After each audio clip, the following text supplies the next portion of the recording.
Konnichiwa, Budi Des. Sebelum nonton video ini, subscribe dulu guys.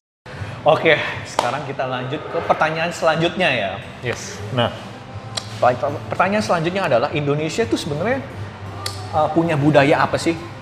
Dan juga sebenarnya budaya dan agama itu berhubungan ya nggak gitu di Indonesia?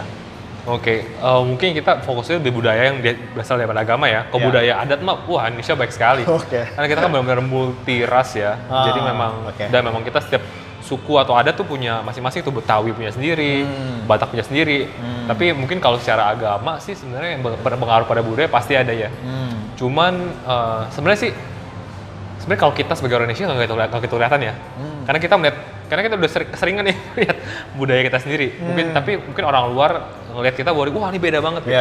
Tapi mungkin salah satu hal yang paling menurut gue ya paling berbeda dari kita adalah sebenarnya kita ramah sih. Ramahnya kita gitu. Karena apakah ada hubungan dengan agama? Menurut gue karena kita tuh bisa dibilang masuk negara yang lumayan religius ya. Karena maksud gue mungkin kalau bilang tadi bahwa di Jepang cuma 3% yang benar-benar mengikuti, gue percaya Indonesia lebih daripada itu sih. Di Indonesia bisa gue bilang bukan semuanya sih, tapi sebagian besar hampir menjalani perintah agamanya sih. Dan otomatis itu menurut gue, dan gue percaya bahwa semua agama pasti mengajarkan yang baik lah ya. Mengajarkan bahwa mengasihi sesama, otomatis itu membuat mungkin bisa juga reflect kepada diri kita sendiri sih orang Indonesia, untuk kita juga ramah kepada orang lain dan sebagainya sih. Jadi mungkin kalau kita memisahkan ya antara yang berasal daripada adat, mungkin itu sih lebih ke arah bagaimana orang Indonesia tuh lumayan toleransi juga sih. Ramah itu bener sih, kayak orang Indo tuh pokoknya lumayan suka kayak gotong royongnya banyak, besar ya. Betul. Dan juga mungkin kayaknya kalau misalnya turis-turis gitu yang datang dari luar datang ke sini, orang Indo sangat ramah banget, welcome banget ya. Bahkan mungkin sering banget ngajak foto bareng ya nggak sih? Indonesia tuh kayak ini suka beda ya kalau kita lihat di Western gitu ya, mungkin di Eropa atau Amerika lebih lebih individual kan, lebih mandiri karena yaudah urusan gua, urusan lu gitu. Cuma Indonesia tuh lebih kayak itu bilang lebih bersama-sama gitu. Makanya sering demo. Bercanda. Bersama-samanya yang demo itu bagus sebenarnya. Menyuarakan pendapat. Benar. Musyawarah. Oke. Thank you Victor, itu kalau misalnya di Indonesia ya. Nah kalau sebenarnya kalau Jepang, yang tadi gue bilang itu bahwa Jepang itu sebenarnya lebih kurang religious ya. Nah karena mereka lebih percaya tentang what you do, bukan what you believe. Jadi lebih percaya apa yang kamu lakukan, bukan apa yang kamu percaya. Nah jadi makanya kenapa di Jepang itu punya semacam moral yang tinggi, tapi kurang beragama. Nah, sebenarnya kalau menurut pendapatnya orang Jepang sendiri itu nggak ada korelasi antara beragama dengan perbuatan yang baik. Nah, mereka melihat orang-orang sekitar. Kenapa kalau misalnya lu pernah ke Jepang ya, lu taruh HP di sini. Atau enggak barang lu hilang, dompet taruh hilang gitu. Mereka ngembaliin dompet atau barang-barang berharganya ke pemiliknya. Nah, karena mereka tuh melihat orang-orang itu sebagai group mentality, karena mereka melihat itu sebagai group mentality. Jadi kayak kita ini satu grup yang sama loh. Oke, yang kedua itu budaya orang Jepang itu adalah tentang respect, hormat. Jadi kalau misalnya kita ke kuil itu sebenarnya ada cara-caranya gitu. Jadi nggak bisa kita sembarang langsung masuk ke kuil. Jadi sebelum kita masuk ke kuil itu harus namanya kayak purification atau ritual penyucian jiwa dan juga tubuh gitu. Nah, kalau misalnya dosa, kita kan punya dosa ya. Dosa itu kalau misalnya bahasa Jepang itu namanya sumi gitu. Nah, dosa itu kan kita semacam kayak penyakit atau kotoran gitu yang ada di dalam tubuh kita. Nah, makanya itulah kenapa kalau misalnya di setiap kuil Shinto itu ada tempat untuk mencuci tangan, ada juga kayak ada tempat yang kayak tempat asap gitu. Jadi kita tuh harus berada di depan muka kita gitu kayak kena asap gitu. Jadi asapnya itu kayak pembakaran dari semacam kertas yang sudah didoakan, yang sudah disucikan. Nah, asapnya itu masuk ke mukanya kita itu sebagai simbolis bahwa kita sudah disucikan. Dan sebenarnya tuh ada banyak banget aturan-aturannya. Pada saat kita cuci tangan itu juga harus pakai tangan kanan, terus habis itu cuci tangan kiri, habis itu kebalikan cuci tangan kanan, habis itu kita ambil airnya pakai tangan terus taruh ke mulut, terus habis itu dibuang. Nah setelah itu dicuci tangan juga pakai, jadi kayak semacam disediain kayak semacam gayung kecil gitu. Jadi ada urutan-urutannya itu untuk sebagai tanda kehormatan kepada kami sang dewanya itu. Nah begitu juga pas jalan itu kita harus jalannya di sebelah kiri ataupun sebelah kanan. Yang pasti nggak boleh di tengah, karena tengah itu jalannya seorang kami. Kita nggak boleh jalan di tengah, harus di kiri atau nggak di kanan. Ketabrak nanti, iya, ketabrak ya.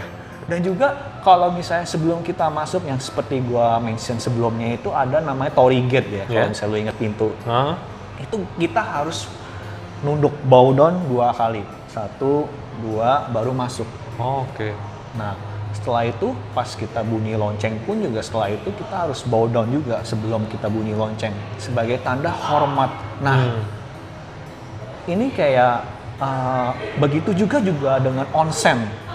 Kalau misalnya mungkin buat yang belum pernah ya, jadi kalau misalnya sebelum kita mandi air panas masuk ke kolamnya itu, kita harus bersihin badan kita dulu. Jadi kayak ambil kayak ember kecil, taruh guyurin air ke badan kita, baru kita masuk ke kolam onsen.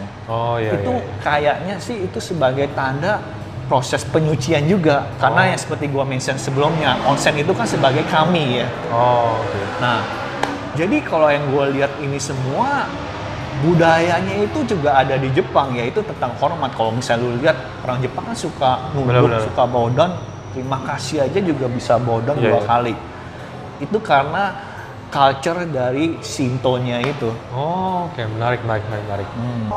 Nah, jadi seperti itu, dan kita lanjut lagi ke pertanyaan keempat ya. Siap. Nah, pertanyaan keempat itu adalah bagaimana sih toleransi beragama di Indonesia gitu. Bagaimana ya? Kalau menurut gue sendiri sih sebenarnya dasarnya sebenarnya kita punya dasar yang baik ya sebenarnya. Bahwa Bhinneka Tunggal Ika, bahwa berbeda-beda tapi tetap satu dan segala macam. Dan gue sih merasakan bahwa sebenarnya kalau di kota-kota besar toleransi cukup baik ya menurut gue. Bahwa bagaimana kalau kita lihat di Jakarta, bahwa kayak ya banyak juga walaupun banyak masjid tapi banyak juga gereja, banyak juga wihara dan segala macam. Kayak misalnya yang di katedral seberangnya Istiqlal. Betul. Dan mereka pun kita toleransi sangat baik ya. Jadi misalkan pas hari raya Natal kan dulu pasti banyak tuh ke sana kan. Mereka bisa pakai juga parkirannya Istiqlal, dan juga sebaliknya. Kalau lagi ada perayaan juga Islam juga parkiran katedral juga bisa dipakai. Jadi itu buku contoh toleransi yang baik. Walaupun sebenarnya di kota-kota kecil masih terkadang ada ya. Terkadang ada juga beberapa konflik lah ya.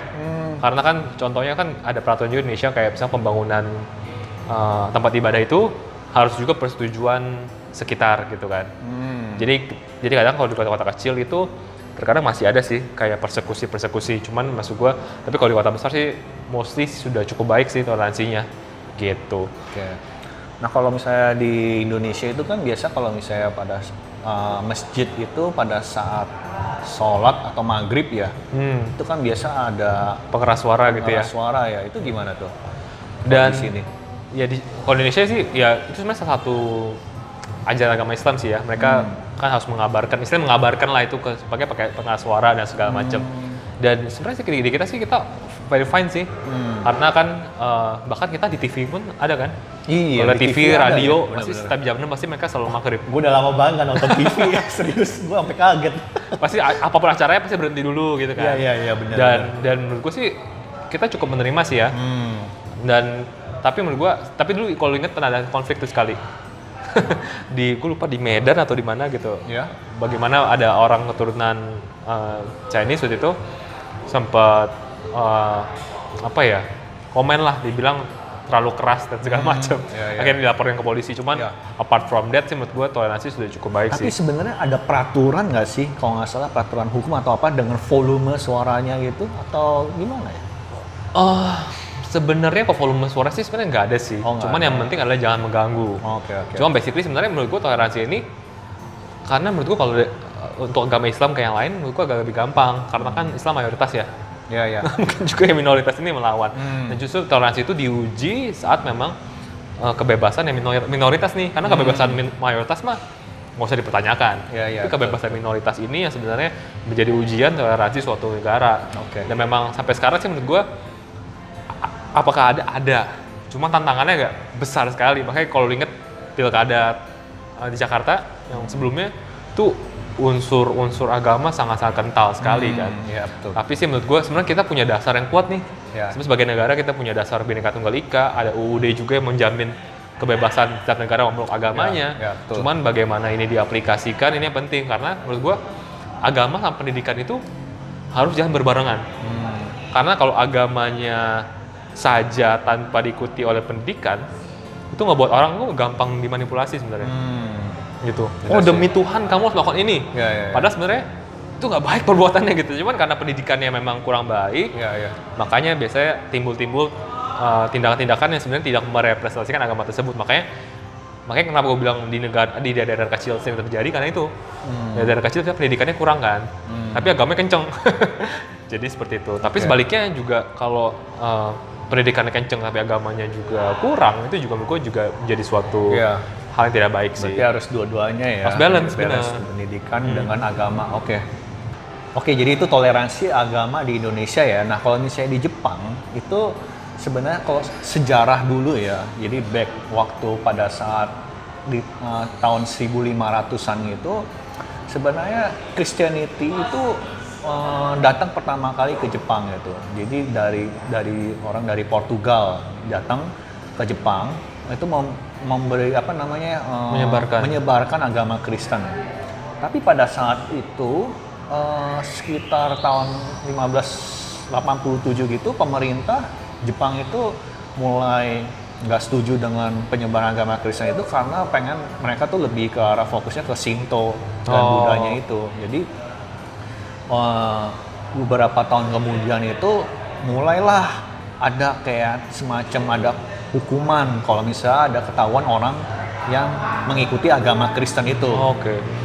Nah, jadi pada saat pemerintah itu melarang untuk agama Kristen, itu banyak orang-orang Jepang itu melakukan ibadah Kristen secara diam-diam.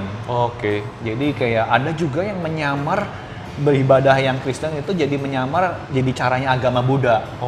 Jadi kayak mungkin kayak semacam patung Buddha Maria, tapi didesainnya itu menyerupai agama Buddha. Gitu. Jadi orang Kristen yang menganut agama Kristen secara diam-diam itu dalam bahasa Jepangnya itu adalah Kakure Kiristian. Jadi itu kayak hidden Christian gitu. Jadi orang yang menganut agama Kristen tapi secara diam-diam karena pemerintah tidak setuju. Nah, karena Jepang itu banyak dipengaruhi oleh budaya Western, jadi makanya sangat wajar kalau di Jepang itu banyak yang ngerayain Natal. Ngerayain Natal dan Paskah, tapi dengan cara tradisional Western. Jadi kalau Natal itu sebenarnya baru diperkenalkan itu di Jepang itu pada tahun 1900-an gitu, pada saat zamannya Meiji. Nah, tapi Natalnya ini bukan kayak Natalnya sebagai orang Kristen percaya ya, tapi Natalnya ini sebagai gaya budaya Barat. Jadi itu mereka merayakan Natal hanya untuk suasana aja gitu. Jadi kayak suasana romantis kalau misalnya ada pasangan makan bersama, makan malam romantis, terus kayak mungkin lebih ke arah ini ya, Sinterklas dan lain-lainnya, bukan kelahiran Yesus lah ya, bukan. Jadi kalau misalnya di Jepang kan banyak, kalau pada saat Desember ya, kalau misalnya kalian ke Jepang itu banyak illumination lampu ya. Jadi kayak pada kesono ngeliat lampu-lampu yang indah, terus juga banyak kan ngerayain Natal itu di rumah. Dan mereka makan makanan Western, KFC, dan juga Christmas cake. Biasa tradisional makanan mereka itu ayam goreng KFC dan Christmas cake gitu. Menarik.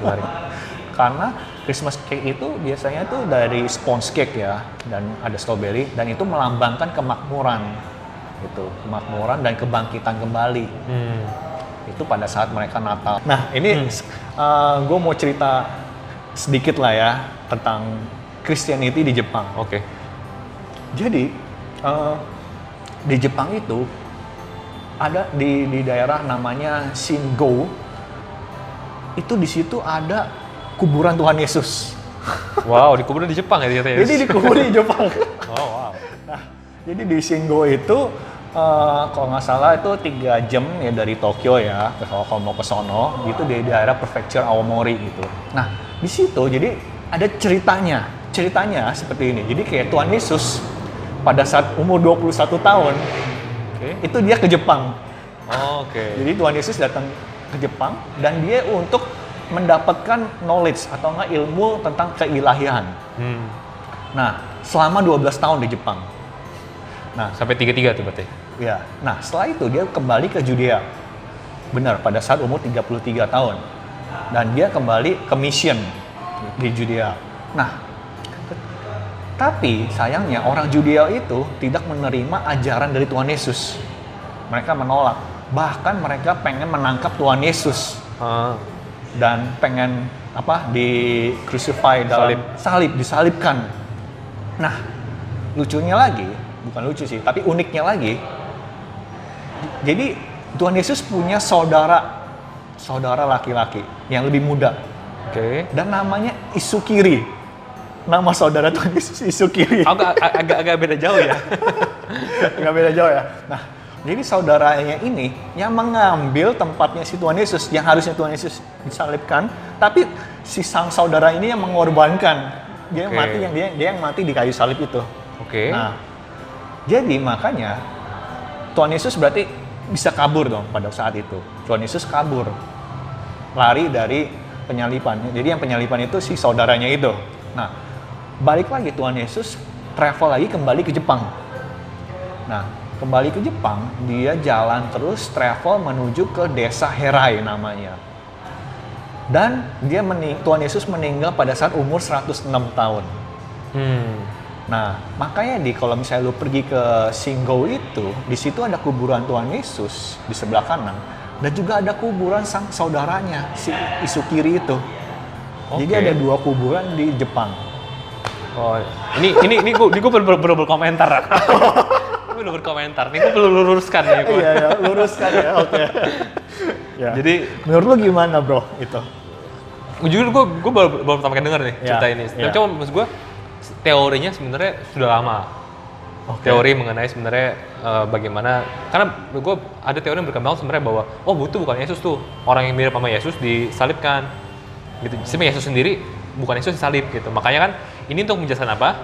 Menjelaskan bahwa bagaimana Yesus bisa bangkit. Kan pertanyaan berikutnya adalah Yesus bangkit kan dari ketiga kan? Iya.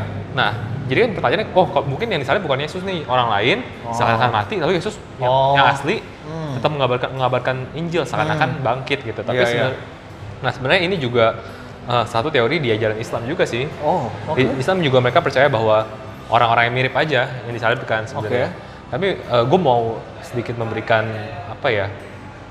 opini itu sebenarnya gini. Karena kita perlu tahu bahwa saat Yesus disalib itu ada beberapa fakta ya. Pertama, Yesus disalib. Kedua, di empty tomb atau kuburan yang kosong. Ketiga, ada Yesus bangkit. Nah, menurut gue, misalkan nih Yesus Izikaya ini pertama Isukiri disalibkan di Romawi gitu ya, di Judea. Gimana cara mayatnya bisa sampai di Jepang? Satu pertama. Terus kedua adalah kalau Yesus habis itu pergi ke Jepang, lalu murid-muridnya ini bagaimana gitu? Karena kalau kita baca di Alkitab ya, murid-muridnya ini setelah Yesus disalib, mereka semua kembali ke profesi mereka masing-masing. Karena mereka nggak percaya loh. Karena kayak Yohanes tadi yang nelayan, jadi nelayan lagi. Karena mereka percaya Yesus nggak mati. Pas Yesus mati, mereka merasa, wah berarti salah Mesias nih. Mereka akhirnya kembali melakukan apa yang mereka lakukan. Sampai akhirnya hari ketiga Yesus bangkit, menunjukkan kepada murid-muridnya, tiba-tiba murid-muridnya berubah nih. Sampai akhirnya mereka mau mengorbankan nyawanya sendiri demi mengabarkan Injil. Gitu. Nah, pertanyaannya kalau Yesus nggak benar-benar mati, apa yang membuat murid-muridnya ini mau rela-relain loh nyawanya sendiri demi mengabarkan Injil? Pak Yesus sendiri pergi ke Jepang. Gitu. Dan menurut gue itu, dan lu mesti tahu jaraknya tuh jauh loh. Antara daerah Israel Palestina situ sampai ke Jepang itu lumayan jauh. Jauh, makanya memang di situ dimension jaraknya emang jauh banget. Bisa lewat laut lagi. Jadi menurut gue itu teori sih. Jadi menarik gitu. Gue juga kaget bro pas dengar itu bro. Tapi jadi beneran pas lagi perjalanan dari Tokyo ya, beneran ada sign jalan Tomb of Christ. Desainnya itu loh. Ada jalannya itu. Nah itu tadi kita ngomongin bicara soal toleransi agama Kristen ya. Nah sedangkan gimana kalau toleransi agama Islam di Jepang? Nah karena kan sangat berbeda tuh ya ajarannya ya. Karena kalau Islam itu kan harus apa ya namanya makan makanan halal, harus beribadah, ada sholat 5 waktu dan di masjid gitu kan. Jadi sebenarnya tuh kalau Jepang itu juga sekarang ini sangat welcome dengan orang Islam, bahkan mereka menyediakan sarana itu. Gitu. Jadi mungkin sedikit apa ya namanya ya, lebih susah ya, terutama untuk orang Islam yang bekerja di perusahaan Jepang, karena pastinya perlu ada waktu untuk doa dan juga beda budaya. Karena kalau budaya orang Jepang setelah kerja mereka tuh kebanyakan minum alkohol, terutama bos ngajak pegawai-pegawainya minum bareng. Itu sebuah tradisi ya. Sebuah tradisi namanya nomikai kalau misalnya di Jepang, bahwa di luar kerja itu ya orang membina hubungannya melalui minum. Sedangkan kalau orang Islam kan tidak diperbolehkan untuk minum itu kan. Jadi mungkin itu bakal jadi kendala. Tapi masih bisa.